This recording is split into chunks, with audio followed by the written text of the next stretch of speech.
The first time Ethan Carter realized his life was over, he wasn't sitting in a courtroom. He wasn't standing in front of a judge. He wasn't even in handcuffs yet.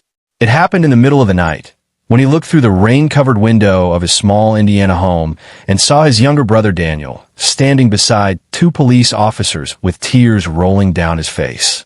Ethan would later remember every detail from that moment for the rest of his life. The flashing red and blue lights reflecting against the wet pavement. The sound of his mother crying somewhere behind the front door. The trembling in Daniel's voice when he pointed toward the house and said, "He's inside." At first, Ethan honestly believed there had been some kind of mistake. Maybe Daniel had been robbed. Maybe somebody got hurt. Maybe the police needed help. But then the officers walked straight toward Ethan with murder in their eyes.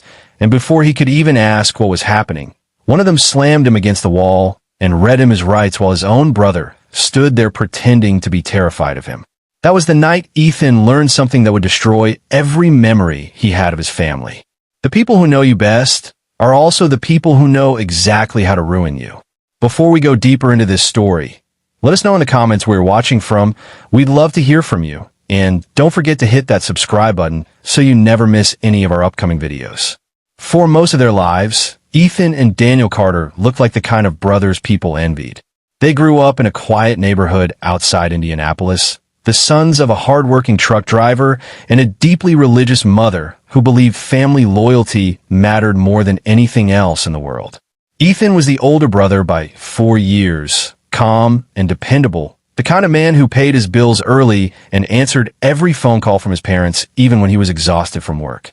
Daniel was different, charming, funny, the type of person who could walk into a room full of strangers and leave with new friends before the night was over. Their mother adored him for it. Teachers excused him for it. Women forgave him for it. And Ethan spent most of his life cleaning up the damage Daniel left behind. When Daniel crashed his car at 19 after drinking too much, Ethan paid for the repairs. When Daniel lost thousands gambling on sports betting apps, Ethan covered his rent so he wouldn't end up homeless. When Daniel got into fights at bars and called at 2 in the morning begging for help, Ethan showed up every single time.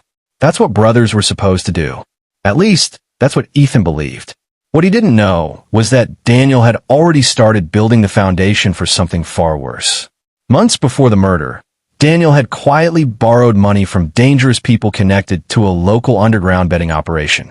At first, it was small amounts, a few $100s, then a few thousand, then nearly $80,000 vanished in less than 6 months. Daniel was drowning, and nobody saw it because he knew exactly how to smile while his world collapsed behind closed doors. The murder happened on a cold Friday night in November. The victim was a respected business owner named Richard Holloway, a man known throughout town for loaning money to desperate people who couldn't get approved at banks. Officially, Richard ran an auto repair garage. Unofficially, almost everyone knew he collected debts for people nobody wanted to cross. Around 11:40 p.m., neighbors reported hearing shouting inside the garage, followed by a single gunshot. By the time police arrived, Richard was dead on the floor beside his office desk with cash scattered around the room and signs of a struggle near the entrance. Security footage from outside the building showed a hooded figure leaving moments before the shooting, but the face couldn't be identified clearly. At first, investigators had almost nothing. Then Daniel walked into the station voluntarily and told detectives something that changed everything. He claimed Ethan had been acting strange for weeks. He claimed Ethan recently argued with Richard over unpaid money. He claimed Ethan confessed to him hours earlier while drunk and terrified. Detectives immediately focused on Ethan, and suddenly evidence started appearing everywhere. Ethan's fingerprints were found on a whiskey bottle inside the garage. A jacket linked to him was discovered near a riverbank 2 miles away. Cell phone records placed him close to the area around the time of the murder. The case moved so fast it barely gave Ethan time to breathe. But what destroyed him most wasn't the evidence. It was watching his own family believe Daniel without hesitation. His mother. The interrogation lasted nearly 11 hours, and by the time detectives finally stopped asking questions, Ethan Carter could barely recognize the sound of his own voice. At first, he tried to cooperate. He answered everything calmly. He explained where he had been that night. He repeated the same timeline so many times that the words started sounding rehearsed even to him. He told them he finished work at the warehouse around 9:15 p.m., stopped at a gas station outside Bloomington, then drove home and fell asleep watching television sometime after 11. It was simple, ordinary, boring even, but the detectives didn't want ordinary. Every answer they gave him pushed him deeper into confusion. They showed him photographs from the crime scene. Richard Holloway lying dead beside his desk, blood smeared across the concrete floor, a broken watch near the doorway. Then they showed him the whiskey bottle with his fingerprints on it. Ethan stared at it for nearly 30 seconds before speaking. "I've never been there," he whispered. One detective leaned closer and said, "Then explain how your fingerprints ended up beside a dead body." Ethan couldn't answer because he genuinely didn't know. That was the moment fear started turning into panic. Real panic. The kind that makes your chest tighten so badly you feel like the room itself is closing around you. Hours later, they brought Daniel into the station. Ethan expected his brother to defend him. Instead, Daniel sat across from investigators with red eyes and shaking hands and told them Ethan had confessed everything to him. He claimed Ethan showed up at his apartment after midnight covered in sweat and talking irrationally. He claimed Ethan said Richard threatened him during an argument over money. He claimed Ethan cried while admitting the shooting was an accident. Every word sounded believable because Daniel delivered it perfectly. He paused at the right moments. He looked ashamed while speaking. At one point, he even broke down crying and said, "He's my brother. I don't want to believe he did this." Detectives saw a grieving younger brother struggling to accept reality. Ethan saw something else entirely. He saw calculation. Within 48 hours, the state officially charged Ethan Carter with first-degree murder and armed robbery. Local news stations devoured the story immediately. Indiana man accused of killing business owner. Brother's testimony becomes key evidence. Family torn apart by violence. Ethan watched pieces of his life disappear one headline at a time. Reporters camped outside the courthouse, hoping to capture images of him in chains. Strangers online dissected his face in old Facebook photographs, claiming his eyes looked cold or dangerous. Former classmates came forward describing fights Ethan had years earlier in high school, as if teenage arguments somehow proved he was capable of murder. Meanwhile, Daniel became the tragic figure at the center of the media storm. Interviews described him as brave for cooperating with police despite the emotional pain it caused him. One anchor even called him the heartbroken brother who chose truth over blood. Ethan nearly laughed the first time he heard that sentence, because the truth was the one thing Daniel had buried deeper than anyone realized. The prosecution built their case quickly. Financial records showed Ethan withdrew several $1,000s from his savings account weeks before the murder, something prosecutors framed as proof of hidden debt. What they ignored was the fact Ethan had used the money to help repair his father's failing roof. Prosecutors painted him as desperate and angry. They argued Richard Holloway threatened him over unpaid loans. They argued Ethan snapped during a confrontation and pulled the trigger in panic. And because Daniel repeated the same story consistently, every lie became stronger each time it was told. The trial began 8 months later, and by then Ethan already understood something terrifying about the justice system. Innocence meant very little once people emotionally decided you were guilty. Jurors avoided eye contact with him before proceedings even started. The prosecution opened by calling Ethan a jealous and unstable man hiding behind the appearance of responsibility. They focused heavily on family dynamics, arguing Ethan secretly resented Daniel for being more successful socially and financially. Ironically, the exact opposite had always been true. Daniel's life was falling apart, while Ethan quietly carried the weight of everyone else's problems. But prosecutors understood something powerful. People are drawn to stories that feel emotionally satisfying. The image of a resentful older brother exploding violently during financial hardship sounded believable enough. Daniel took the witness stand on the fourth day of trial. Ethan spent hours staring at him, while his younger brother calmly described a confession that never happened. Daniel even added details investigators hadn't originally included, describing Ethan allegedly trembling while saying, "I didn't mean to shoot him."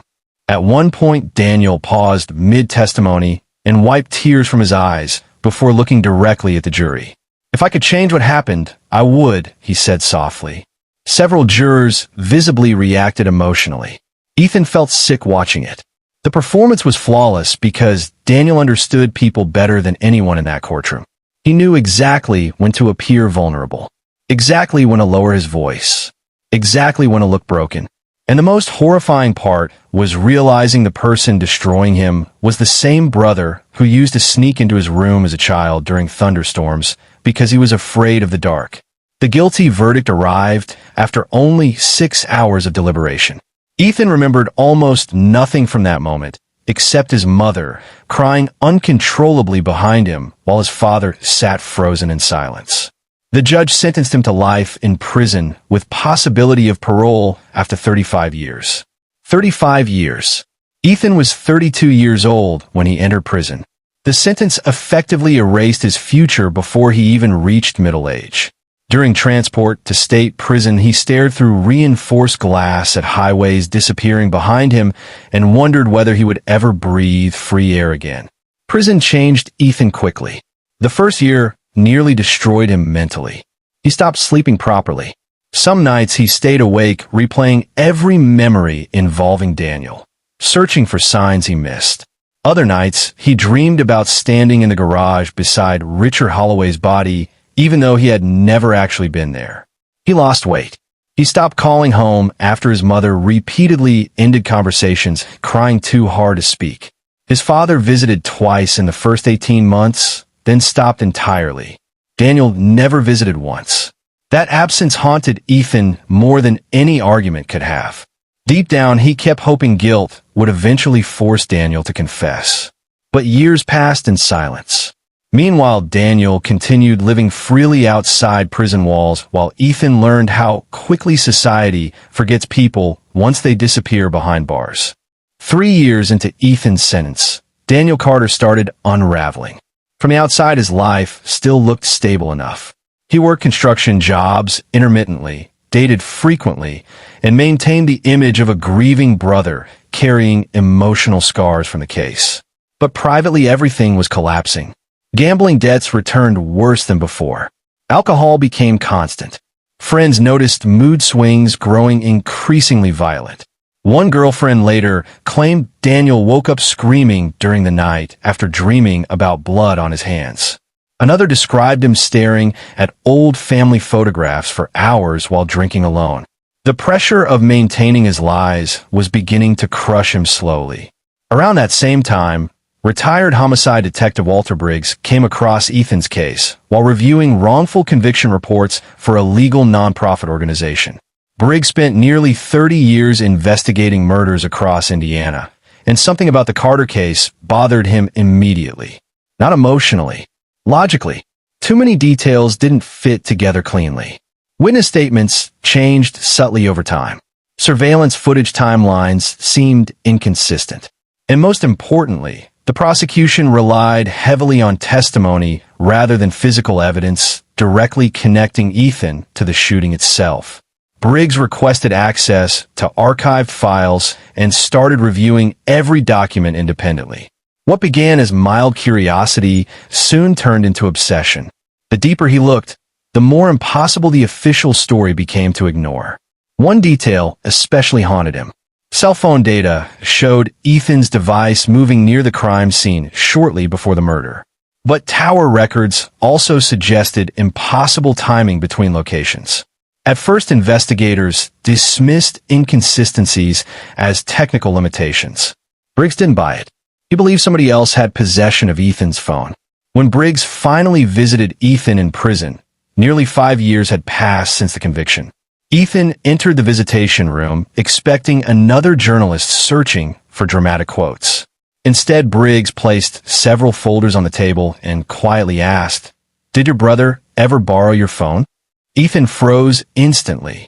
For the first time in years, somebody was asking the right question.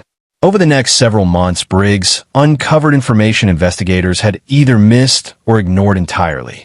Daniel's financial records revealed massive gambling debt owed shortly before Richard Holloway's death.